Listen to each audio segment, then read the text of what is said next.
మరి ఈరోజు దేవుని ప్రేమించి దేవుణ్ణి ఆరాధించుటకు చేరి వచ్చిన దేవుని బిడ్డలని మీ అందరికీ కూడా ప్రభు పేరట నా హృదయపూర్వకమైన వందనాలు తెలియజేస్తున్నానండి. మరి డిసెంబర్ నెలలో మనం ఉన్నాం కనుక మరి ఈ వాతావరణానికి తగ్గట్టుగా మరి ఈ క్రిస్మస్ వాతావరణంలో ఉన్నాం కనుక మరి అసలు యేసుక్రీస్తు వారు ఈ లోకానికి ఎందుకు వచ్చారు అనేటువంటి ఒక అంశం గురించి మనం మాట్లాడుకుందాం. యేసుక్రీస్తు వారు ఈ లోకానికి ఎందుకు వచ్చారు అనే ఒక కోణంలో మాట. ఎందుకంటే చాలా కారణాలు ఉంటాయి. యేసుక్రీస్తు వారు ఎందుకు వచ్చారంటే రోగుల్ని స్వస్థపరిచారు, చనిపోయిన వారిని లేపారు, 5 రొట్లు 2 చేపలు 5,000 మందికి 4,000 మందికి 7,000 మందికి కొంతమందికి పంచిపెట్టినట్టుగా కనపడుతుంది. కొన్ని కార్యక్రమాలు చేయటం అనేది జరిగింది. ఆటల కోసం వచ్చారు అని అంటే బైబిల్ ఆటల కోసం రాలేదు, కానీ వచ్చిన తర్వాత కొన్ని కార్యక్రమాలు చేశారు. కానీ ఎందుకు వచ్చారు అన్నది ప్రాముఖ్యమైన కారణం ఏంటన్నది మనం తెలుసుకుందాం.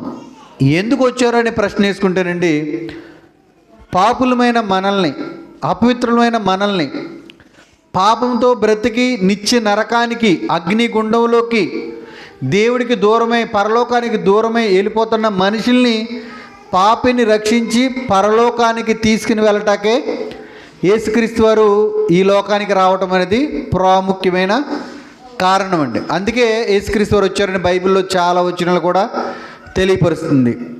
మరి ఈరోజు ప్రపంచంలో ఉన్న క్రైస్తవ్యం అంతా కూడా ఇంచుమించుగా చాలా మట్టుకి 100కి 100% యేసుక్రీస్తు వారు వచ్చారు అని చాలామంది ఆనందపడుతున్నారు. ఆనందపడాలి కూడా అందరూ కూడా. ఎందుకంటే అందరూ ఆనందపడాలనే ప్రభువు చెప్పాడు. ఏమని? ఆనందించండి, ప్రభువునందు ఆనందించండి. మరలా చెప్తున్నాను, మీరు ఎవరందు ఆనందించాలి? ప్రభువు నందే ఆనందించాలి తప్ప ప్రభువు లేకుండా ఆనందించకూడదు. కానీ ఈరోజు ప్రభు వచ్చారు, లోకానికి వచ్చారు అని ఆనందపడుతున్నారు. కానీ ఏ విధంగా ఆనందపడాలన్నారు ప్రభు? నేను మీలోకి వస్తే ఆనందపడండి, లోకంలోకి వచ్చినందుకు కాదు. నేను మీలోకి వచ్చాననుకో దాన్ని బట్టి ఆనందించండి అన్నారు. నేను అన్నాను, ప్రభు లోకంలోకి వచ్చారని అందరూ ఆనందపడుతున్నారు, కానీ యేసు ప్రభు గారు లోకంలోకి వచ్చినందుకు ఆనందపడుతున్నారా? మీకు అర్థమైందా? లోకంలోకి వచ్చారని ప్రపంచం ఆనందపడుతుంది, కానీ యేసు ప్రభు గారు నేను లోకంలోకి వెళ్ళినందుకు ఇదిగో పలాని వ్యక్తి విషయంలో నాకు ఆనందం ఉంది, పలాని ఇదిగో నా సహోదరుడు, నా కొడుకు, నా కుమారుడి విషయం, నా పిల్లల విషయంలో నాకు ఆనందం ఉంది అని చెప్పుకోవటానికి ఏమైనా ఆనందం ఉందా ఆయనకి అని ఆలోచిస్తే ఎవరి పట్ల ఆనందం ఉంది చెప్పండి? ఎవరి పట్ల ఆనందం ఉంది ఆయనకి? ఆయన వచ్చినందుకు ఆయనకు ఆనందం అపోస్తులను బట్టి ఉండొచ్చేమో కానీ, ప్రారంభ క్రైస్తవులు బట్టి ఉండొచ్చేమో కానీ, లేదా భూమి మీద ఉన్న కొద్ది మందిగా ఉన్న భక్తులు, చాలామంది భక్తులు ఉన్నారు, మంచి సేవకులు ఉన్నారు, మంచి విశ్వాసులు ఉన్నారు, వారిని బట్టి ఆనందించొచ్చేమో దేవుడు. నేను వెళ్ళినందుకు వీళ్ళ రక్షించబడ్డారు, పాపం నుంచి విడుదల పొందుకుని పరలోకం వచ్చారు అని ప్రభు వీళ్ళని బట్టి ఆనందపడవచ్చు. నేనన్నాను, ఆనందపడే విషయంలో మనం ఉన్నామా అని నేను అంటున్నాను. అది ప్రభు నాయందు ఆనందిస్తున్నాడు అని చెప్పుకోవడం ఉందా? ప్రభువునందు మనం ఆనందిస్తున్నామా? మన యందు ప్రభు ఆనందిస్తున్నాడా? ప్రభువునందు తాగుబోతుడు ఆనందిస్తాడో, వ్యభిచారులు ఆనందిస్తారో, దొంగ పనులు చేసే వాళ్ళు ఆనందపడతారో, అందరూ ఆనందపడుతున్నారు. ఇటు వ్యాపారస్తులు ఆనందపడుతున్నారు, వైన్ షాపులు ఆనందపడుతున్నారు, బట్టల షాపులు ఆనందపడుతున్నారు, పూలు కొట్టులు ఆనందపడుతున్నారు, అందరూ ఆనందపడుతున్నారు. యేసు ప్రభు గారు ఈ లోకానికి రావడం వల్ల మా వ్యాపారాలన్నీ బాగున్నాయని, ఇందాక సహోదరులు చెప్పినట్టు అన్నీ బాగున్నాయని. నేను అన్నాను, యేసు ప్రభు గారు వచ్చినందుకు యేసు ప్రభు గారికి ఏమైనా ఆనందం ఉందా మన వల్ల? అది లేనప్పుడు ఇక్కడ ఈ ఆనందపడేవారు అంతా వ్యర్థమేనండి. అది ఉపయోగపడినటువంటి ఆనందం, తాత్కాలికమైన ఆనందం. నేను మొన్న చెప్పాను, దేవుడు శాశ్వత కాలం ఉండే ఆనందం ఇవ్వాలనుకున్నాడు. ఎల్లప్పుడూ పరలోకంలో మీరు నా యొద్ద, నేను నివసించే స్థలంలో మీరుండాలి, ఎల్లప్పుడూ ఉండాలని ఆయన ఆనందపడతాకే వచ్చారు భూమి మీదకి. నిజంగానండి, ఒక వ్యక్తి మన కుటుంబీకులు ఎవరైనా మన చుట్టాలు వచ్చినప్పుడు వారిని మనం ప్రేమతో పలకరించుకోకుండా, ఒక గౌరవం ఇవ్వకోకుండా ఏదో ఆయన వచ్చినప్పుడు అలా ఎదురెళ్ళిపోయి ఆయనకి మంచి చికెను లేదా మంచి భోజనం ఏర్పాట్లు చేసి మంచి వసతి ఏర్పాటు చేసి ఇక్కడ తినండి, ఇక్కడ పడుకోండి అని అన్నారనుకోండి, ఆయన ఆనందపడతాడా? ఒక వ్యక్తి మన దగ్గరకు వచ్చినప్పుడు మనం గౌరవం ఇవ్వకుండా, విలువ ఇవ్వకుండా, తనను పట్టించుకోకుండా తన అవసరాలు తీరుస్తున్నాం అనుకోండి, ఆకలి తీర్చున్నాం, ఏదో వసతి ఇచ్చాం, ఆనందపడతాడంటే అస్సలు ఆనందపడ్డ. ఎందుకంటే ఒకటో చెప్తాడు ఆయన, వద్దులే బాబు నాకు కడుపు నిండిపోయింది, నాకు స్టమక్ కూడా బాగోలేదు, నేను తిన్నా అంటాడు. ఎందుకు తెలుసా? చూపించే గౌరవం లేదు, ఇంట్లో మర్యాద లేదు. ఈరోజు అలాగే ఉందండి. యేసుప్రభు గారికి ఏదో చేసేస్తున్నాం, పెట్టేస్తున్నాం, చేసేస్తున్నాం, కోసేస్తున్నాం అని అనుకున్నారు, కానీ ఆయనకి ఇవ్వాల్సిన గౌరవం ఇవ్వట్లేదు, ఆయనకి ఇవ్వాల్సిన మర్యాద ఇవ్వట్లేదు, ఆయనకి ఇవ్వాల్సిన విలువ ఇవ్వట్లేదు. కానీ ఆయనకంటూ ఏదో చేసేస్తున్నామని ప్రపంచ క్రైస్తవం అంతా చేస్తుంది. మనం ఎవరైనా ఇంటికి వెళ్తే మనకు మర్యాద ఇవ్వకుండా ఏది పెట్టినా మనకు నచ్చదు. ఎలా నచ్చదో మన హృదయానికి, ఈరోజు యేసుక్రీస్తు వరకు కూడా అలాగే ఉండొచ్చు. ఎవరో గౌరవం ఇవ్వకోకుండా, తన హృదయంలో స్థానం ఇవ్వకోకుండా ఏవేవో చేస్తుంటే యేసుక్రీస్తు వరకు కూడా అలాగే ఉంటుందేమని నా అనుమానం అండి. మనకు అలాగే ఉంటుంది కనుక అదే మనస్తత్వం యేసుక్రీస్తు వరకు కూడా. దయచేసి మీరు గమనించండి, క్రీస్తు లేకుండా క్రైస్తవుడు క్రీస్తునందు ఆనందించొచ్చా? ఈరోజు దేవుడు అడుగుతున్న ప్రశ్న తన పిల్లల్ని ఏమని, నన్ను మీలో దాచుకోకుండా, నన్ను మీ హృదయంలో పెట్టుకోకుండా మీరు నా యందు ఆనందపడే అర్హత ఉందా లేదా? లేదని దేవుడు చెప్తాడండి. మీరు గమనించాలి, మన కార్యక్రమాలు మన ఇష్టం వచ్చినట్టుగా చేసుకోవచ్చు, కానీ దేవుని కార్యక్రమాలు దేవుడు చెప్పినట్టుగానే ఉండాలండి. ఎందుకంటే మన బ్రతుకు ద్వారా మనందరికీ సంతోషం ఇస్తున్నాం. మన బ్రతుకు ద్వారా దేవునికి సంతోషం ఏమైనా ఉందా? మనం బ్రతికే ఎప్పుడైనా అనుకున్నారా, నేను బ్రతుకుతున్నందుకు దేవుడికి సంతోషం కలిగింది పలానే రోజు, ఇప్పుడు దాకా బాప్తిజం పొందుకున్న కాడి నుంచి నా జీవితంలో సంతోషం నేను నా దేవుడికి ఇచ్చాను అని ఎప్పుడైనా మనకు కలిగిందానండి? నిజంగా మళ్ళీ ఒకటి చెప్తున్నాను, ఆయనకు సంతోషం కలిగిందో బాధ కలిగిందో మనం పట్టించుకోం. కానీ మన జీవితం వల్ల ఎప్పుడైనా మన భర్తకు బాధ కలిగించామా? మ్యాక్సిమం లేదనుకుంటాను. ఎప్పుడైనా మన జీవితం వల్ల భార్యకి ఏమైనా బాధ కలిగించామా? తట్టుకోలేనంత బాధ లేదు. మన జీవితాల వల్ల మన పిల్లలకి ఎప్పుడైనా అసహ్యం కలిగించామా? లేదు. ఎందుకు కలిగించామో తెలుసండి? ఒకవేళ కలిగించినా బాధపడతాం, మళ్ళీ క్షమాపణ అడుగుతాం, మళ్ళీ కలిసిపోతాం. చాలామంది బయటోళ్ళు గాయపరచవచ్చు మన జీవితం, ఎందుకంటే వాళ్ళ బయటోళ్ళు కదా అనుకుంటాం, కానీ ఇంట్లో వరకు బాధ కలిగించడం చూడమండి. అందుకే ఈరోజు భార్య కోసం, భర్త కోసం ఎన్ని కష్టాలు పడతాడో ఒక భర్త, బయటికి వెళ్ళి ఎన్ని అవమానాలు పడతాడో నా అనుకున్నాడు కనుక వాళ్ళ కోసం ఎన్ని కష్టాలను పడతాడు. ఒక తల్లి కూడా అంతే, నా భర్త నా పిల్లలు అనుకున్నారు కనుక ఎంత కష్టమైనా కానీ, ఇంట్లో కానీ బయట కానీ ఎన్ని కష్టాలైనా టయానికి అన్నం ఉండి ఎందుకు పెడుతుంది? నా అనుకున్నారు కానీ బయటకి కావడం ఉండి పెడుతుందా? మరి నా జీవితం వల్ల నా ఇంటి వారికి ఉపయోగం ఉంది, నా ఇంటి వారు మేలు పొందుకున్నారు, నా ఇంటి వారు ఆనందపడుతున్నారు, నా ఇంటి వారు నా వల్ల సంతోషపడుతున్నారు, సంతోష పెట్టాలి అనే న్యాయం మనకు ఉన్నప్పుడు, నా బ్రతుకు వల్ల నాకు బ్రతుకిచ్చిన దేవుడికి కూడా నేను సంతోషం కలిగించానా లేదా, బాధ కలిగిస్తున్నానా, సంతోషం కలిగిస్తున్నానా అనే కనీస జ్ఞానం ఈరోజు క్రైస్తవులకు ఉండాలి కదా. క్రైస్తవులు అంటే మనకు ఉండాలి కదా. మరి కుటుంబీకుల విషయంలో అంత ఆలోచిస్తున్నాం, నా పుట్టుక వల్ల నా దేవుడికి బాధ కలిగిస్తున్నానే మన ఆలోచన ఉండాలండి. నేను ఒకటే చెప్తున్నాను, దేవుడిచ్చాడు ఈ పుట్టుక, దేవుడిచ్చాడు ఈ రక్షణ. దేవుడిచ్చిన పుట్టుక వల్ల దేవునికి మనం సంతోషం ఇవ్వకోకుండా జీవించడం ఇది జీవితమేనా? దయచేసి గమనించండి, దేవుడికి మన జీవితంలో సంతోషం ఇవ్వలేని జీవితమే కాదండి. మనం నిజంగా దేవునికి సంతోషం ఇవ్వాలంటే ఆలోచించాలన్నాడు దేవుడు. మన పిల్లలకి ఏది ఇష్టమో మనం ఆలోచిస్తాం, కుటుంబానికి ఏది ఇష్టమో ఆలోచిస్తాం, మన ఇష్టమైన వారికి ఏది ఇష్టమో ఆలోచిస్తాం కదా. దేవుడు కూడా అదే చెప్పాడు. చూడండి ఒకసారి ఎఫెసీయులు రాసిన పత్రిక.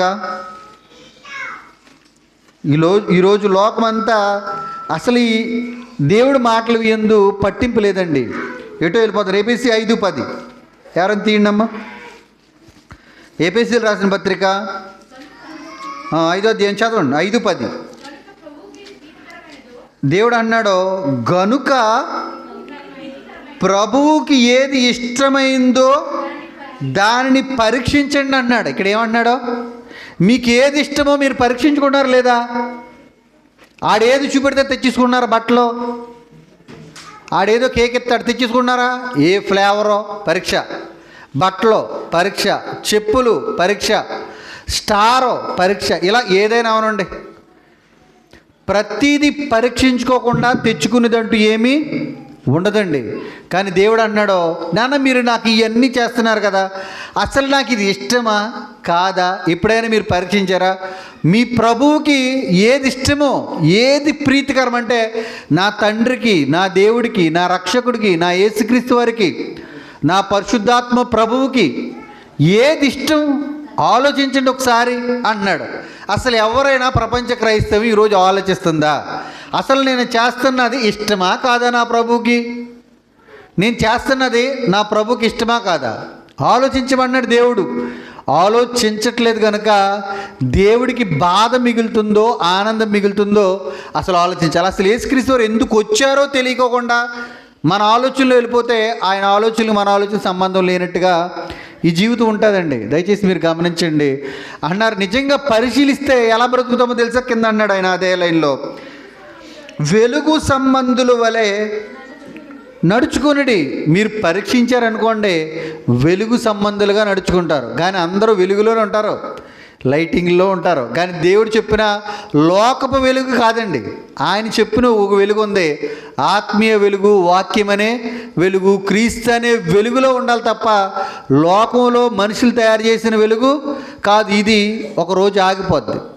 కానీ దేవుడిచ్చిన వెలుగు నిత్యము ఉంటుంది. నాన్న మీరు ఈ వెలుగులో వెలిగితేనే నిత్యము ఉంటారు.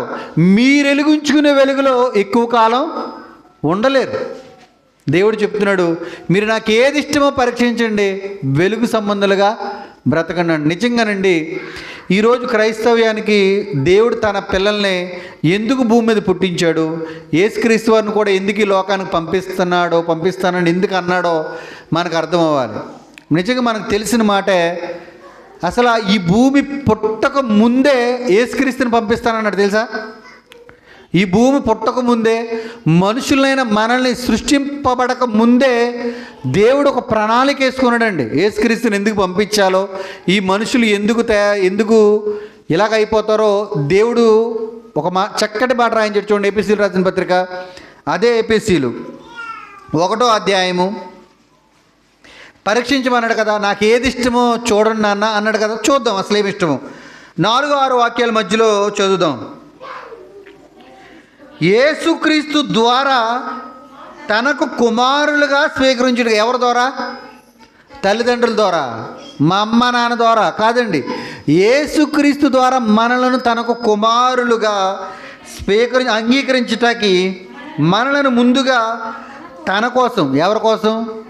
తన కోసం నిర్ణయించుకొని మనలను తన ఎదుట పరిశుద్ధులుగాను నిర్దోషులమై ఉండవలనని ఇది జగత్తి పునాది వేయబడక ముందు ప్రేమ చేత ఆయన క్రీస్తులో మనలను ఎందుకంటే ఏర్పరచుకున్నాడు అంటే మనం నిర్దోషులుగా ఉండాలని, పాపం అంటుకోకుండా ఉండాలని, ఏ పాపము లేకుండా ఉండాలని, యథార్థవంతులుగా బ్రతకాలని, నీతిమంతులుగా బ్రతకాలని మిమ్మల్ని నేను అందరినీ క్రీస్తులో ఏర్పరచుకున్నాను.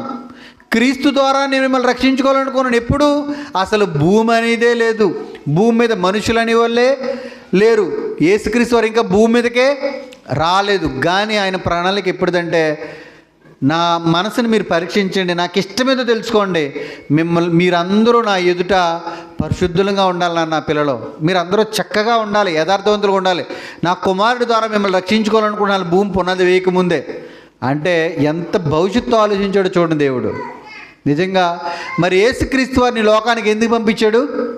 మనలందరినీ నిర్దోషులుగాను దోషం లేనటువంటి వారుగా ఉండాలనే దేవుడు పంపించాడండి. చూడండి, ఇంకా యేసుక్రీస్తు వారిని ఎందుకు పంపించారని చదివితే మత్తయి 1:21 చూడండి. త్వరగా ముందుకు వెళ్దాం. మత్తయి 1:21. అసలు దేవదూత ద్వారా మరియమ్మ గర్భంలో ఏమి మాటలు పలికారు చూద్దాం. మత్తయి 21. ఆమె ఒక కుమారుని కనును, తన ప్రజలను వారి పాపముల నుండి ఆయన కూడా రక్షించిన, ఆయన్నే రక్షించిన. ఆయన్నే అంటే భూప్రపంచం మీద ఇంకెవ్వరు కూడా మనిషిని రక్షించలేరు. ఒకరిని ఒకరు ఎవ్వరు కూడా రక్షించుకోలేరు. దేవుడే, యేసుక్రీస్తు వారే మనలందరినీ రక్షించేవాడండి. అంటే యేసుక్రీస్తు వారు ఎందుకు వచ్చారు లోకానికి? మనలందరినీ రక్షించడానికి వచ్చారు. నేనన్నాను, నిజంగా మనలందరినీ రక్షించాడా? రక్షించాడా లేదా? రక్షించుకున్నారు. మనం రక్షించబడ్డామా? మళ్ళీ వెనక్కి పడ్డామా? మనం రక్షించబడినట్టుగానే ఉండాలండి, మళ్ళీ వెనక్కే పడకూడదు. వెనక్కి పడ్డామనుకోండి, దేవుడు వచ్చిన పని అయినట్ట అవలేనట్ట? యేసుక్రీస్తు వారు వచ్చిన పని అయినట్ట అవలేనట్ట? అయినట్టు అవలేనట్టే. ఈరోజు అవలేనట్టేనండి. ఆయన వచ్చిన విలువ మనం ఉంచామా? ఉంచలేదండి. విలువ తీసేసామండి. ఆయన వచ్చినందుకు గౌరవం ఇచ్చామా? ఇవ్వలేదా అంటే గౌరవం తీసేసినట్టండి. యేసుక్రీస్తు వారు మనల్ని రక్షించడానికి వచ్చారు. రక్షించబడ్డామా? ఆయనకు గౌరవం ఇచ్చాం, ఆయనకు విలువ ఇచ్చాం, ఆయన ఘనపరిచాం, మహిమపరిచినట్టే లెక్క. నువ్వు పాట పాడితే మహిమపరిచినట్టు కాదు, నువ్వు నోటుతో స్తుతులు చెల్లిస్తే ఘనపరిచినట్టు కాదు. యేసుప్రభువైన రక్షకుడిని నోటుతో అంటే ఆయన్ని రక్షణ వచ్చినట్టు కాదు, కానీ ఆయన చెప్పినట్టుగా ఆయన ఇచ్చిన రక్షణలో నువ్వు కాపాడబడుతూ ఆయన రక్తంలో పవిత్రపరచబడుతూ ఆయన్ని కొనియాడితేనే, ఈ ఇచ్చిన రక్షణను కాపాడుకుంటేనే ఆయనకు విలువ, గౌరవం, మహిమ ఇచ్చినట్టండి. ఇవేమి ఇవ్వకోకుండా నువ్వేదో చేస్తానంటే రక్షించబడినట్టు కాదు. అసలు ఎందుకు వచ్చారు యేసుక్రీస్తు వారిని ఆలోచిస్తే చూడండి, 1 తిమోతి 1:15 వచనం చూడండి. ఒకసారి వచనాలు చూసుకుంటూ మనం ముందుకు వెళ్దాం. ఎందుకు వచ్చారో మనకు తెలియాలి. 1 తిమోతి 1:15 పాపులను రక్షించుటకు క్రీస్తు యేసు లోకమునకు వచ్చి. ఎందుకు వచ్చారండి యేసుక్రీస్తు వారు? లోకంలో ఉన్న పాపుల్ని రక్షించుటకే వచ్చారు. అవునా కదా? నిజంగానండి. ఈరోజు పాపులంటే ఎవరు? మనమేనా? మనమేనండి. మనమే పాపులు అంటే మనమే. మనం రక్షించబడ్డామా లేదని ఎలా తెలుస్తుంది మనకి? పరీక్ష చేసుకోవాలి. పరీక్ష ఎలాగా? మనము అంటే ఎవరు? ఇప్పుడు ఇది అంటే ఎవరిది? ఈ చెయ్యి ఎవరిది? నాది, నేను. ఈ చెయ్యి ఎవరో? నేను. ఈ కన్ను ఎవరో? నేను. ఈ నోరు ఎవరో? నేను. నాది. నేను ఆత్మని నేను ధరించుకున్న ఈ శరీరం నాది. అంటే నేనే ఇంచుమించుగా ఒక సందర్భంలో మాట్లాడు నేను. ఇప్పుడు రక్షించబడాలి అంటే దేవుడు ఏం చేస్తున్నాడు? కన్నును రక్షించాలా లేదా? కన్ను తప్పిపోయిందంటే నేను రక్షించబడినట్ట? నోరు తప్పిపోయిందంటే నేను రక్షించబడినట్ట? చెవులు సినిమా పాటల వైపు, లోకపు మాటలు వెళ్ళిపోతున్నాయంటే నేను రక్షించబడినట్ట? కాదండి. నేను రక్షించబడలేదు అని అర్థమవుతుంది. ఈరోజు మీకు అర్థం అవటానికి, ఒక పిల్లోడు 10th క్లాస్ చదువుతున్నాడు. 10th క్లాస్లో 10 మంది పాస్ అయిపోయారు, 9 మంది పాస్ అయిపోయారు, వీడు ఒకడు ఫెయిల్ అయిపోయాడు. పాస్ అయిన ప్రతి ఒక్కడు ఒక స్పీడ్ పట్టుకొచ్చి అమ్మ అన్నాడు. ఏరా బాబా అన్నది. ఆనమ్మా ముందు చెప్తాను అన్నాడు. వెంటనే స్పీడ్ పెట్టాడు. ఏరా మంచి స్పీడ్ పెట్టావు అన్నది. పాస్ అయిపోయానమ్మా 10th క్లాస్లో అన్నాడు. ఓకే మంచిది బిడ్డ అని కౌగులించుకున్నాడు. నాన్న కూడా ముద్దు పెట్టుకున్నాడు, ఏదో చేసుకున్నాడు, అయిపోయింది. ఇప్పుడు ఇవన్నీ చూశాడు ఒకడు, నాలంటాడు ఎవడో చూసి ఆడు కూడా స్వీట్ బాక్స్ తెచ్చేసాడు. ఆనమ్మ అన్నాడు. ఏంగా అంబూతులకు అన్నది అమ్మ. స్వీట్ పెట్టాడు. యా బాబు అన్నది. 10th క్లాస్ ఫెయిల్ అయిపోయినమ్మా అన్నాడు. నిజంగా అమ్మ కాబట్టి నోలు మింగేస్తుంది, ఇంకా నోట్లోకి వెళ్ళిపోయింది కాబట్టి. నాన్నకు పెట్టాడు. యారా ఎందుకు పెడుతున్నావురా అన్నాడు. ఫెయిల్ అయిపోయినా 10th క్లాసు అన్నాడు. ఊసెత్తాడా కొడుకు మీద, మింగెత్తాడా? ఊసెత్తాడండి. ఎందుకో తెలుసండి? చాలా కష్టపడ్డది అమ్మ. ఎంత కష్టపడ్డదో నాన్నకు తెలుసు. నాన్న కూడా కొన్ని లక్షలు ఖర్చు పెట్టి, ఇప్పుడు మనకంటే పెద్ద చదివించం కానీ 10th క్లాస్ కొన్ని లక్షలు ఖర్చు పెట్టి చదివింతారండి. 1000 రూపాయలు ఎట్టి చదివింతారండి. ప్రొద్దున్నే అమ్మ ఒంట్లో బాగోపోయినా లేకపోయినా తెల్లారుజాము లేచి బాక్స్ రెడీ చేస్తుంది, బట్టలు ఉతికి పెడుతుంది, ఏం కావాలో అన్నీ రెడీ చేసి పెడుతుంది.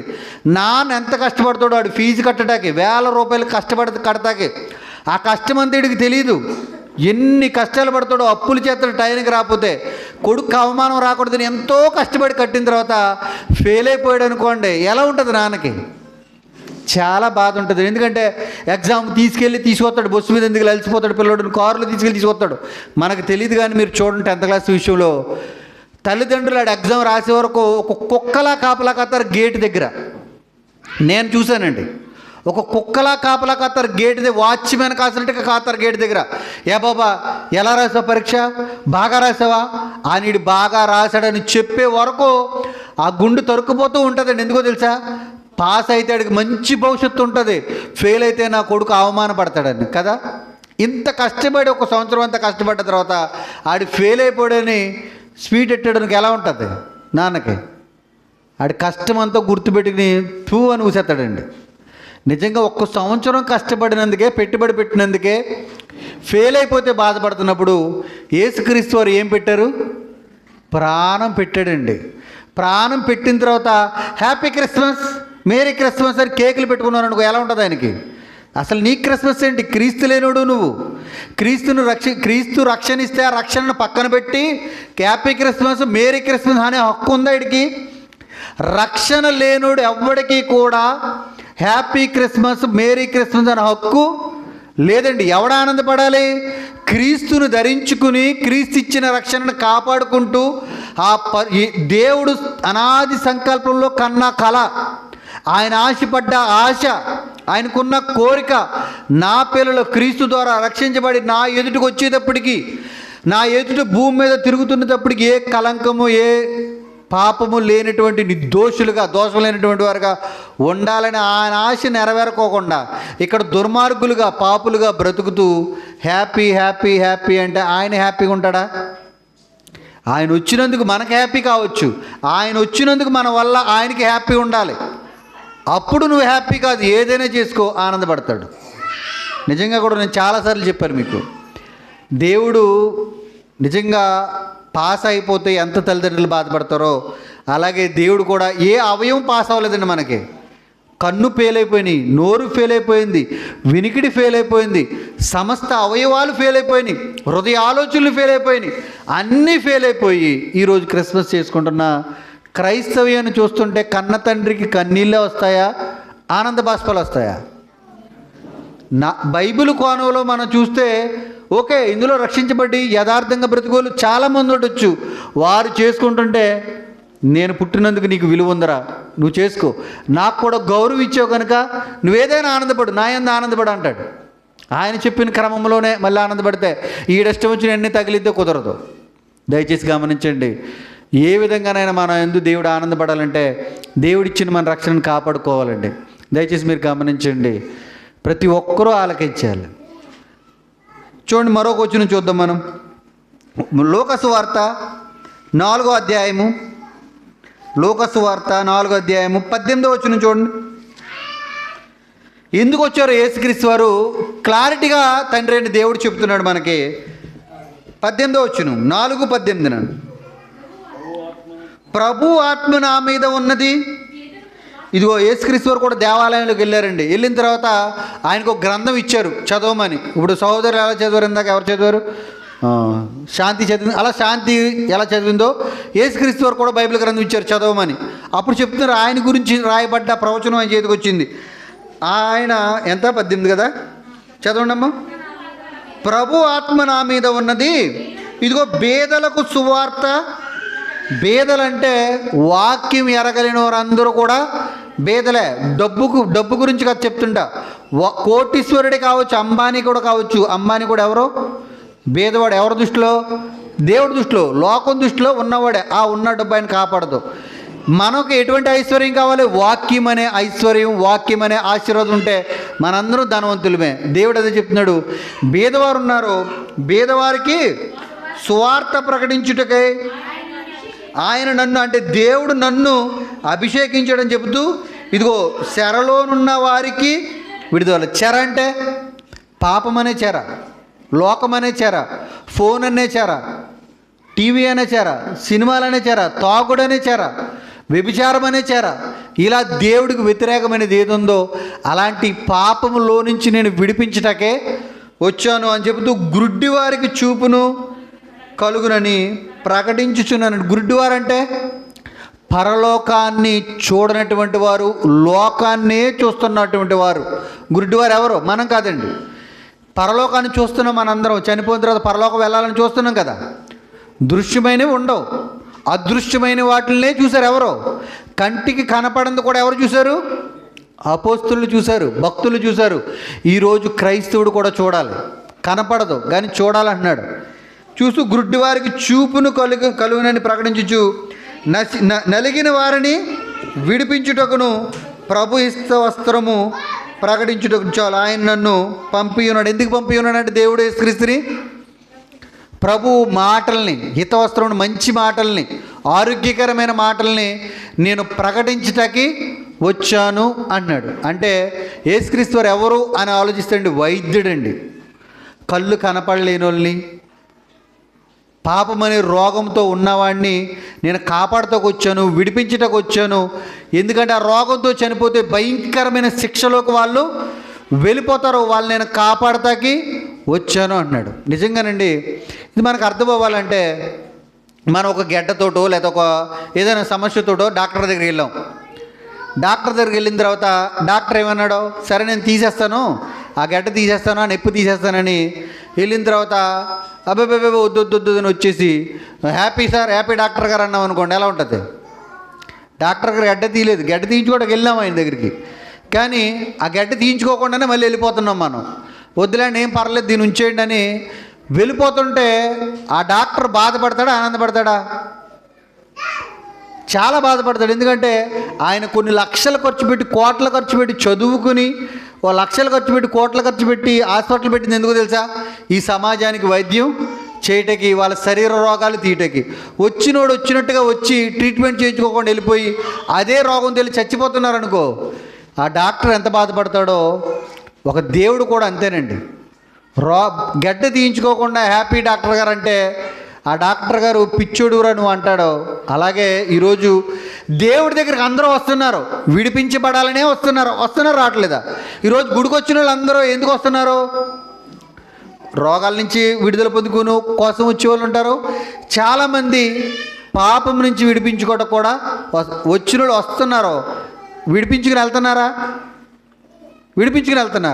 అదే ఏ రోగంతో వచ్చారో అదే రోగంతో వెళ్ళిపోతున్నారండి.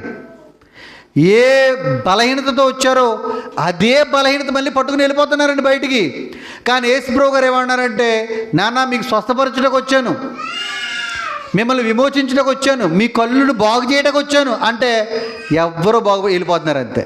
నిజంగానండి, అలా వెళ్ళిపోయిన వారి పట్ల డాక్టర్ ఎంత ఆనందపడ్డో మన పరమ వైద్యుడు కూడా ఆనందపడ్డాడు. ఆయన ఎందుకు వచ్చాడంటే మన పాప రోగాలను తీసి పాపాన్ని తీయటకే యేసుప్రభు గారు వచ్చానన్నారు. దయచేసి అందరూ గమనించండి. కానీ ఈరోజు ఏ రోగంతో వస్తున్నారో అదే రోగంతో బయటికి వెళ్ళిపోతున్నారు. మళ్ళీ అది సభే కానివ్వండి, సంఘమే కానివ్వండి, ఒక కూటమే కానివ్వండి, ఆరాధనే కానివ్వండి, ఏ పాప రోగంతో వస్తున్నారో అదే రోగంతో మళ్ళీ పట్టుకుని బయటికి వెళ్ళిపోతున్నారు తప్ప పరిపూర్ణమైన స్వస్థత పొందుకుని ఉండలేకపోతున్నారు. అప్పుడు దేవుడికి ఆనందం కాదు. ఆయన వచ్చి ఈ రక్షణ ఇచ్చినందుకు ఆయనకు ఆనందం ఏమీ లేదండి. ఎందుకో కాపాడలేకపోతున్నాడు దేవుడు కదా. మనమే దాన్ని స్వీకరించలేకపోతున్నాం. దేవుడు కాపాడతాకి సిద్ధంగానే ఉన్నాడండి. చూడండి అసలు దేవుడు ఎందుకు వస్తున్నాడు చూద్దాం. చూడండి 19 లోక 19:10 లోక 19:10 చూడండి. నశించిన దానిని వెదకి, అంటే ఇక్కడ మనకేం కనపడుతుంది? నశించిపోతున్న ఎవరంటే మనమేనండి. వెదకి అన్నాడు కదా, వెతకాల మనల్ని. వెదకి అనడం, ఈ భూమి మీద ఎన్ని కోట్ల మంది ఉన్నారు చెప్పండి? 800 కోట్ల మంది ఉన్నారు. 800 కోట్ల మందిని రక్షించాడు దేవుడు, కొద్ది మందిని రక్షించాడు. కొంతమందినే వచ్చారు, అందరినీ రక్షించాలనేది ఆయన సంకల్పం. కానీ ఆయన వెతుకుతుంటే ఎంతమంది దొరికారు? ఈరోజు సమాజానికి విలువ లేని వారు కావచ్చు, మనం లోకంలో మనల్ని ఎవరు లెక్క చేయకపోవచ్చు, మనల్ని ఎవరు గౌరవించకపోవచ్చు, కానీ ప్రపంచ లోకాల సృష్టించిన కన్న తండ్రి కను దృష్టిలో మనం పడ్డాం. అందుకని అన్నాడు, మిమ్మల్ని అందరినీ వెతికి రక్షించి ఈ ప్రాంతంలో తీసుకొచ్చి ఈ రీతిగా క్రీస్తు సంఘం ద్వారా నా కుమారుని రక్తంలో మిమ్మల్ని అందరినీ కడిగి నా పరలోక రాజ్యంలో నేనుండే స్థలంలో మీకు స్థలం ఇస్తున్నానో ఆ ఇవ్వటానికి మిమ్మల్ని అందరినీ వెతికాను అన్నాడు. చాలామంది ఉన్నారు సమాజంలో, వాళ్ళు దొరికారా దేవుడికి? దొరకలేదు, తప్పించి తిరుగుతున్నారు. కానీ మనల్ని వెతికి రక్షించాడంటే మనందరి మీద ప్రణాళిక ఉందా లేదా? ఉందండి. నేను అంటున్నాను, దయచేసి దాన్ని పోగొట్టుకోద్దు అంటున్నాను. వెతక రక్షించాడండి. ఎందుకంటే మనకు కూడా చాలా ఉంటాయి విలువైన వస్తువులు. అందులో ఏదో ఒకటి పోయిందనుకో, ఒకటే కదా 9 ఉన్నాయి అనుకుంటామా? లేదు. ఆ ఒక్కదాని గురించి ఎలా వెతుకుతామో, దొరికిన తర్వాత ఎంత సంతోషపడతామో, దేవుడు కూడా మనం దొరికినందుకు అలాగే సంతోషపడతాడండి. కానీ ఈరోజు ఆ సంతోషాన్ని తాత్కాలికంగా ఇస్తున్నామేమో, కొంచెమే ఇస్తున్నామేమో. దయచేసి వెదక రక్షించుకున్న వస్తువు దొరికినప్పుడు ఎంత ఆనందపడతాడో దేవుడు, అలాగే మనం కూడా అందరం దేవునికి ఆ ఆనందాన్ని మిగిల్చేటట్టు వారుగా ఉండాలి. నిజంగా మనల్ని వెదక రక్షించుటకు ఆయన ఏం పెట్టుబడి పెట్టాడో తెలిసిన భూమి మీదకి వచ్చి చూడండి ఒకసారి. మత్తయి సువార్త 20:28 అధ్యాయం చూడండి. ఎందుకు వచ్చాడో చెప్తున్నాడు ఆయన. మత్తయి సువార్త 20:28. అలాగే మనుష్య కుమారుడు, ఇదిగో నేను పని చేయించుకోవడానికి రాలేదు, నేను పరిచారం మీకు ఉపకారం చేయటకే వచ్చాను అని చెబుతూ చదవండి. అనేకులకు ప్రతిగా అందరి కొరకు విమోచన క్రయధనముగా తన ప్రాణము నిచ్చుటకు వచ్చాను. ఎందుకు వచ్చారంట? నేను యేసు ప్రభు గారు ఎందుకు, ప్రభా నా కోసం నువ్వు ఎందుకు వచ్చావు ప్రభా అని అడిగితే క్రైస్తవుడు అన్నాడో, నాన్న నీ నిమిత్తం నీకు క్రయధనం, నీకు బదులుగా నీకు ఆపోజిట్గా నేను మరణించటానికి, నా ప్రాణం పెట్టడానికి నేను వచ్చాను అని అన్నాడండి.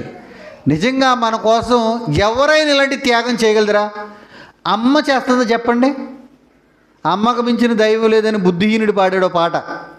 అమ్మ ప్రాణం పెడుతుందా? పిల్లేలు కూడా ఇవ్వదు. ఇలాగా కడిమిలేరెట్టి అమ్మ గోర్రెలా లాగి లెంపక మీద కొట్టేస్తుంది. 9 ఏళ్ళు 19 ఏళ్ళు ఉన్నాయి కదమ్మా, ఏళ్ళు నాకు ఇచ్చే నేను ఆడుకుంటానంటే ఊరుకుంటుందా? మరి అమ్మకు మించిన దైవం లేదని బుద్ధిహీనులు పాడుతున్న పాటలండి అవన్నీ. కానీ దేవుడు మొత్తం సర్వస్వం అరికాల నుంచి నడినెత్తి వరకు ఎక్కడైతే శరీరం ఉందో మన అందరి పాపాల కోసం పగలగొట్టుకునే పరిస్థితి అయిపోయింది దానికి. కాలుకి చేతులకి మేకులు కొట్టించుకున్నాడు ఆయన, ముఖం మీద కాంటించి ఉమ్మేయించుకున్నాడు, డొక్కల్లో బల్లిపోటు పడిపించుకున్నాడు. మనం ఆలోచించిన ఆలోచనలకి తలకు ములికిరటం పెడతారాయనకి. ఆయనకి పుట్టక ముందే ఆయన మరణం ఎలాంటిదో తెలుసా లేదా? నేను ఎందుకు వస్తున్నాను అంటే నిన్ను బ్రతికించటానికి నేను ప్రాణం, నీ బదులుగా నీకు ప్రాణం పెట్టడాకే నేను భూమి మీదకి వస్తున్నానని యేసుక్రీస్తు వారు ఎన్నో వచనాలు ఉన్నాయండి ఇలాగా. కానీ ఆయన ఎందుకు వచ్చాడో ఎవ్వరికీ తెలియట్లేదు. ఆయన ఎందుకు వచ్చినాడో తెలుస్తుందా? అస్సలు ఎవ్వరికీ తెలియట్లేదండి. దయచేసి ఈరోజు ఆయన త్యాగం ముందు అసలు మనం చేసే హడావుడి ఎంత? ఈ హడావుడిలో ఆనందం ఉంటుందా, బాధ ఉంటుందా, దేవుడి త్యాగం తెలుస్తుందా? ఏది తెలియట్లేదండి. దయచేసి మీరు గమనించండి. యేసు ప్రభు గారు ఎందుకు వచ్చారంటే నా కోసం ప్రాణం పెట్టడానికి వచ్చారని ఉంది. నిజంగా ప్రాణం పెట్టిన మన కోసం దేవుడికి ఏం చేశాడో చూడండి. మత్తయి లోకాసు వార్త ముగించుకుందాం. లోకాసు వార్త 15వ అధ్యాయము. ప్రాణం పెట్టాడు కదా, ప్రాణం పెట్టిన మనము రక్షించబడలేదు. ఆ ప్రాణం పెట్టిన మన ప్రభువుని మనకు విలువివ్వలేదనుకో దేవుడు ఎంత బాధపడతాడో తెలుసండి. నిజంగా విలువివ్వటం అంటే ఏంటి? చాలామంది ఈరోజు ప్రపంచంలో 250 కోట్ల మంది ఉంటే ఇంచుమించుగా సగం మంది పైగానే బాప్తిజం తీసుకున్న వాళ్ళు ఉన్నారు. కానీ బాప్తిజం తీసుకున్న వాళ్ళందరూ ఒక నీతిమంతులుగా పిలువబడుతున్నారు భూమి మీద. ఏం ట్యాగ్ వేసుకుని? వీడు నీతిమంతుడు, వీడు పరిశుద్ధుడు. ఎందుకని? బల్లార్దలో పాల్గొంటున్నాడు కనుక, బాప్తిజం పొందుకున్నాడు కనుక నీతిమంతుడు అనే ట్యాగ్ ఉంది కదా. కానీ దేవుడు ఆ బాప్తిజం పొందుకున్నవాడిని బట్టి ఒక వచనం చెప్తున్నాడండి. ఇక్కడ పరలోకంలో ఆనందం ఉండాలంటే ఒకటే చెప్తున్నాడు చూడండి. లోకాసు వార్త 15వ అధ్యాయము 7వ వచనం. అట్టువలే మారు మనస్సు అక్కరలేని 99 నీతిమంతులు. అదేంటి? నీతిమంతులను పిలుస్తున్నాడు ఇక్కడ, మారు మనసు లేదంట వాళ్ళకి. మీరు బాగా గమనించాలి. దేవుడు నీతిమంతులు అని పిలుస్తున్నాడు, కానీ ఆ నీతిమంతులకి ఏమి లేదంట, మారు మనసు లేదు. ఇలాంటి 100 మంది కాదు, 1000 మంది ఉన్నా నాకు అనవసరం. మారు మనసు లేని నీతిమంతులు నాకు 99 మంది ఉన్నా, మారు మనసు పొందు ఒక్క పాపి విషయంలో పరలోకమందు సంతోషం కలుగునన్నాడా, ఎక్కువ సంతోషం కలుగునన్నాడా? అంటే ఇప్పుడున్న బాప్తిజం పొందుకున్న వాళ్ళందరూ కూడా ఏమని పిలువబడుతున్నారు? నీతిమంతులుగా పిలువబడుతున్నారు. కానీ మనసు మారుతుందంటారంటే మనసు మారట్లేదు. బాప్తిజం పొందుకోకముందు, దేవుడు రక్షించకముందు, రక్తంలో కడగబడకముందు ఏ చూపులు, ఏ మాటలు, ఏ వినికిడి, ఏ ప్రవర్తన అయితే ఉందో, బాప్తిజం పొందుకున్న తర్వాత కూడా అదే చూపులు, అదే మాటలు, అదే వినికిడి, అదే మనసు కలిగి ఉన్న వాళ్ళు దేవుడు అన్నాడో, ఒరే మీరు నీతిమంతులుగా ఉన్నారు కానీ మీ వల్ల నాకు ఆనందం ఏమీ లేదు, ఎందుకంటే మీ మనసు మారలేదు. మీరు చాలా కార్యక్రమాలు చేస్తున్నారు నీతిమంతులుగా, కానీ నేను చెప్తున్నాను, నాకు సంతోషం ఉండాలంటే మనసు మార్చుకున్న ఒక పాపి విషయంలో నాకు చాలా ఎక్కువ సంతోషం అన్నాడు. ఒకవేళ ఇప్పుడు మనసు మారుకోకుండా నువ్వు బాప్తిజం పొందుకుని ఏదో నీతి కార్యాలు చేస్తుంటే దేవుడికి ఎక్కువ సంతోషమా, ఎక్కువ బాధ? ఎక్కువ సంతోషం అన్నాడంటే దానికి ఆపోజిట్ ఎక్కువ బాధే ఉంటుందండి. మనం మనసు మార్చుకోకుండా ఒక నీతిమంతుడిగా నేను బాప్తిజం పొందుకున్నాను, ఏమైనా చేయొచ్చు, నేను హ్యాపీ క్రిస్మస్, మేరీ క్రిస్మస్ అనొచ్చు, యేసుక్రీస్తుకే జై అని అనొచ్చు, కానీ అది నోటి మాట వరకే. హృదయం మారకుండా నువ్వు ఎన్ని జైలు పలికిన దేవుడికి అది పరలోకపు మెట్టులు కదా, భూమి పొలిమేరలు కూడా దాటదు. అది గుర్తుంచుకోండి. దేవుడు చూడండి ఏమన్నాడు, చూడండి ఇంకా కింద చదవండమ్మా. ఏ స్త్రీకైనను 10 వెండి నాణెములు ఉండగా వాటిలో ఒక నాణెము పోగొట్టుకుంటే ఆమె దీపం వెలిగించి ఇల్లు ఊడ్చి అది దొరుకు వరకు జాగ్రత్తగా వెదకదా? అది దొరికినప్పుడు తన చెలికెత్తెలను పొరుగువారిని పిలిచి నాతో కూడా సంతోషించుడి, నేను పోగొట్టుకొనిన నాణెము దొరికినదని వారితో చెప్పాను కదా. అంటే దేవుడు అన్నాడు, మీకు కూడా ఒక నాణెం ఉంటే అది దొరికిందనుకో, పోయింది, అందరిని పిలిచి నాకు చైన్ పోయింది, దొరికింది తెలుసా, దాని విలువ ఎంత తెలుసా, 30,000. చెప్తామా చెప్పమా? అలా గుడ్డ ముక్క కనపడకపోతే, చీర కనపడకపోతే మొత్తం ఇల్లంతా నెతికేస్తాం, ఎక్కడ ఆరేస్తాం? ఎవరైనా ఏరుకుని వాళ్ళు చట్టుకుపోయారేమో చీర, 3,000 చీరది. ఏ పిన్ని గాలికి ఏమైనా చీర ఎగురొచ్చిందా? అడగమా? పోతే పోందిలే, ఇంకా 5,000 చీరలు ఉన్నాయి, పట్టించుకుంటావా? 3,000 చీర గురించి పట్టించుకుంటావా? 3,000 చీర గొమ్ముని గాలికి ఎగురొచ్చేసింది పిన్ని, ఇదిగో మా వాకట్లో డ్రైనేజ్ దగ్గర పడుందంటే, చిచ్చి డ్రైనేజ్ దగ్గర అంటామా? తీసుకుని మళ్ళీ ఉతికేస్తాం, ఆరేసుకుంటాం కదా. అది ఎంత పాడైపోయినా విలువైంది నీ దగ్గరికి వచ్చి దొరికిందనుకో, దాన్ని శుభ్రం చేసి వేసుకోవడం చూస్తామా లేదా? దేవుడు అదే ఉదాహరణతో చక్కగా చెప్తున్నాడు, నాన్న మీకు విలువైన వస్తువు పోయింది కానీ ఇది దొరికే వరకు వెతుకుతారు కదా, దొరికిన తర్వాత 10 మందికి చెప్పి ఆనందపడతారు కదా. అలాగే మీరు కూడా పోయారు నాకు, కానీ దొరికారు. దొరికిన తర్వాత నిజంగా నేను అంత సంతోషించాను, అందరికీ చెప్పుకొని అన్నాడు ఎక్కడ లేదా? చూడండి ఎవరికి చెప్పి ఆనందపడుతున్నాడు, చూడండి కింద వచనంలో ఉంది. ఇదిగోండి, అట్టువలే 10వ వచనం, అట్టువలే మారు మనసు పొందు ఒక్క పాపి విషయమే దేవుని దూతల ఎదుట సంతోషము కలుగునని మీతో చెప్పుచున్నాను నేను. అంటే నిజంగానండి ఈ క్రిస్మస్ టైంలో దేవుని సేవకుల ద్వారా వాక్యమిని నిజంగా మారితేనండి, ఆ ఒక్క పాప విషయంలో దేవుడు పరలోకంలో దూతలందరినీ కేకేస్తాడు. వెస్ట్లో ఉన్న దూతలారా రండి, ఈస్ట్లో ఉన్న దూతలారా రండి, నా వెనకాల ఉన్న దేవదూతలారా ఎదురు రండి అని చెప్పి మీరందరూ కూడా సంతోషించండి. ఇదిగో టేక్సెట్టిపాలెంలో పలానోడు తప్పిపోయాడు, కానీ మళ్ళీ నా సన్నిధికి తిరిగి వస్తున్నాడో, మారాలని చూస్తున్నాడో, మారుతున్నాడో, ఆయన్ని బట్టి మీరందరూ జయజయలు పలకండి అని నిజంగానండి పిలిచి చెప్తాడో చెప్పడెక్కడ? అదే అన్నాడు, పరలోకంలో ఉన్న దేవదూతలందరినీ పిలిచి వారి ఎదుట నేను సంతోషిస్తానంటున్నాడు. ఏం మార్చుకుంటే కేక్ కొత్తేనా, స్టార్ వెలిగింతేనా, క్రిస్మస్ తాత యాసం ఎత్తేనా? డ్రింకులు తాగితేనా, అన్నం వండుకుని తింటేనా? కాదండి. ఇవన్నీ దేవుడు చెప్పిన క్రమంలో చేసి మనసు మార్చుకుంటే, మనసు మార్చుకోకుండా ఈ క్రిస్మస్ పేరు చెప్పు నువ్వేం చేసినా పరలోకంలో దూతలందరి ఎదుట దేవునికి గౌరవపరిచినట్ట, దేవునికి అగౌరవం తెచ్చినట్ట. మనం ఎవడైనా దొరికాడు దేవుడి కంటే అందరినీ పిలిచి పార్టీ చేసుకుంటాను అన్నాడు దేవుడు. మీరే కాదురా భూమి మీద, నేను చేసుకుంటాను. మీరు నాకు ఆహ్వానం ఇస్తే పరలోకంలో నేను కేక్ కోసుకుంటాను, నేను విందు చేసుకుంటాను నా దూతలతో అన్నాడు. కానీ అలాంటి విందు దేవునికి ఇస్తున్నాం మనం ఈరోజు క్రైస్తవం? ఇవ్వట్లేదండి. ఇవ్వట్లేనిదేమో అందరూ అని నేను అనగానే చాలామంది మంచి మంచి దేవుని సేవకులు పిలిచి చక్కటి వాక్యం వినిపిస్తున్నారు. కానీ వాక్యం ముందు వాక్యం తర్వాత కొన్ని కార్యక్రమాలు అనేవి జరుగుతున్నాయి. వాటిల్నే దేవుడు వద్దు అని అంటాడు తప్ప, మనము కూడా అలాంటి లోక సంబంధమైన కార్యక్రమాలు వద్దనడం తప్ప ఏ కార్యక్రమం ద్వారా దేవుడు వాక్యం వినిపించడం వల్ల నేను తప్పనను. వాక్యం ఏదో ఒక విధంగా సమాజానికి వెళ్తుంది. అందరూ ఏదో ఒకళ్ళు తెలుసుకుంటారు. కానీ ఈరోజు ఆ మీటింగులు ఒక మనిషికి ఒక తీర్థయాత్రలాగా, ఒక సంబరాల్లా ఉన్నాయి తప్ప ఎవరో కూడా వాక్యం వినివ్వలేరండి. నిజంగా యూత్ చాలా కష్టపడతారు కొంతమంది, కానీ వాళ్ళ మనసులో మారవు. చాలామంది పెద్దలు ఎప్పుడో నెల రోజుల నుంచి చాలా కష్టపడతారు, కానీ వాళ్ళ మనసులో మారవు.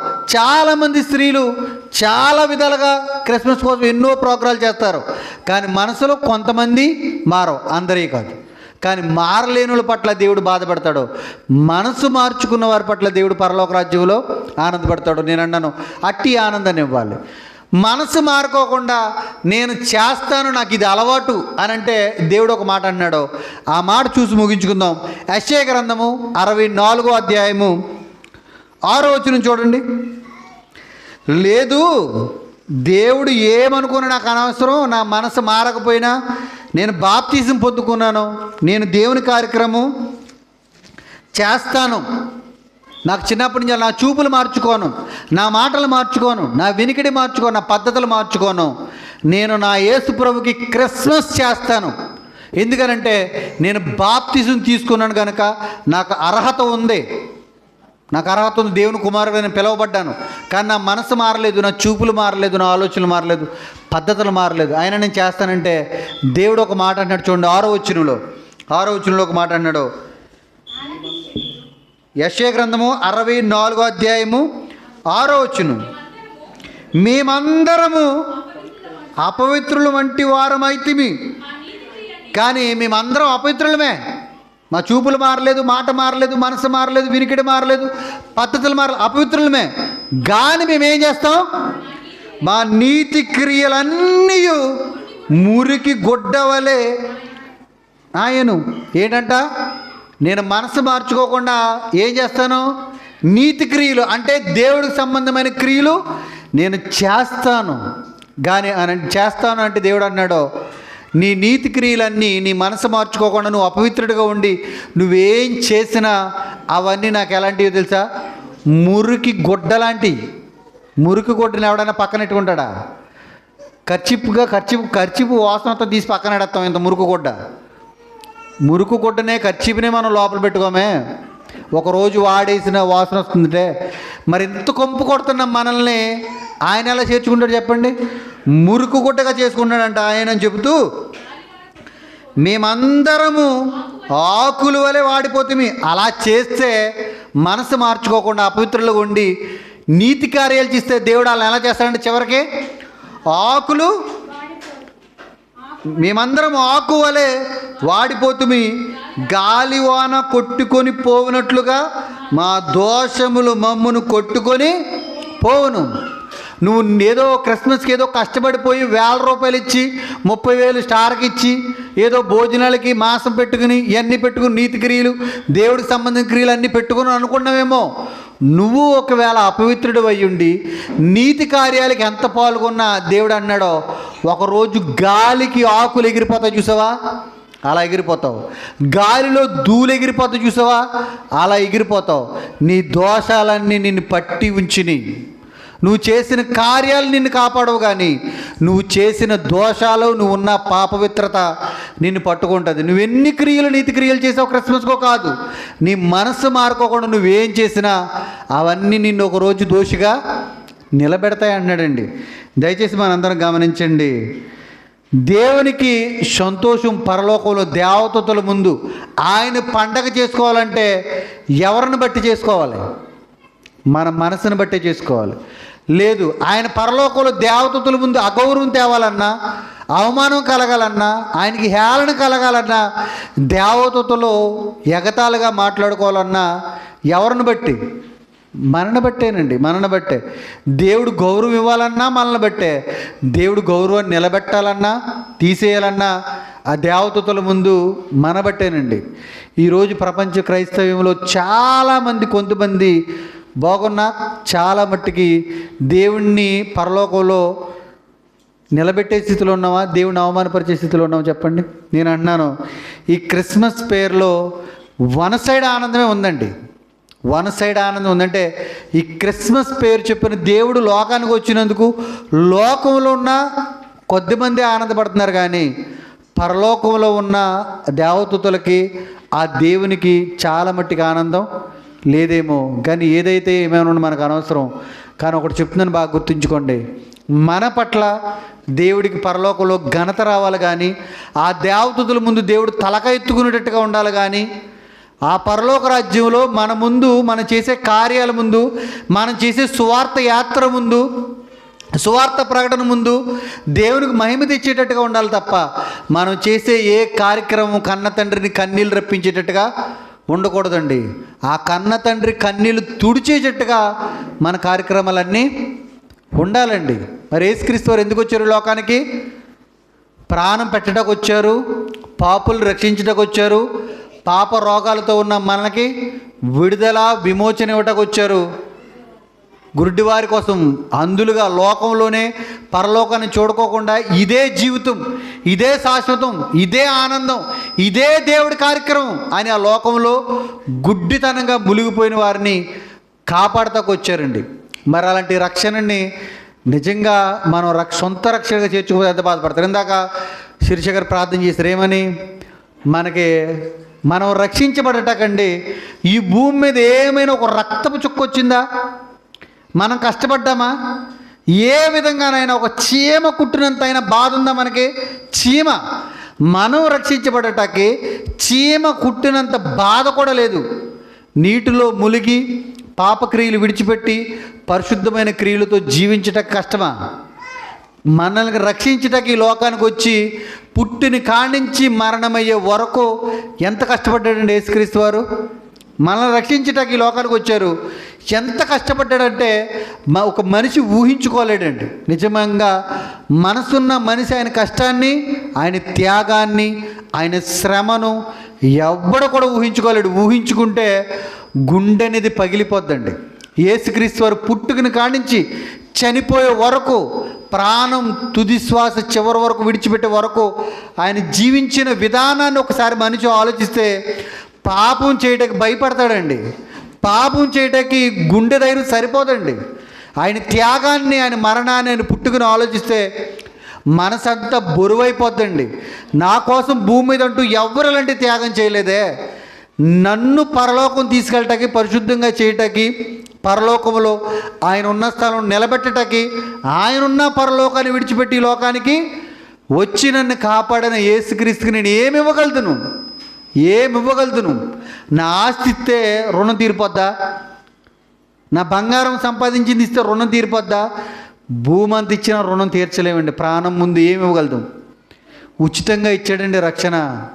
ఉచితంగా ఇచ్చిన రక్షణని కాపాడుకుందాం. ఆ ఇచ్చిన రక్షణ నిర్లక్ష్యపరుచుకోకుండా దేవుని ఎదుట మన అందరము రక్షణ భాగ్యాన్ని కలిగి కాపాడుకుని దేవుని ఎదుట మనం అందరం దేవుడు ఆలోచించిన సంకల్ప ప్రకారంగా నిర్దోషులుగా, నిష్కలంకులుగా, ఏ పాపం లేనటువంటి వారుగా ఆయన ముందు ఆయన కోరుకున్న కోరిక, ఈ భూమి పుట్టకముందు ఆయన కోరిక నెరవేర్చే బిడ్డలుగా మనందరం ఉండి, యేసుక్రీస్తు మన వల్ల ఈ లోకానికి వచ్చినందుకు మనందరం యేసుక్రీస్తుకు సంతోషం ఇచ్చి, ఆనందం ఇచ్చి, మహిమ తెచ్చే బిడ్డలుగా మనందరం ఉండాలని మీకు తెలియపరుస్తూ మరి దేవుని మాటలు ముగిస్తున్నాను. ప్రార్థన చేసుకుందాం.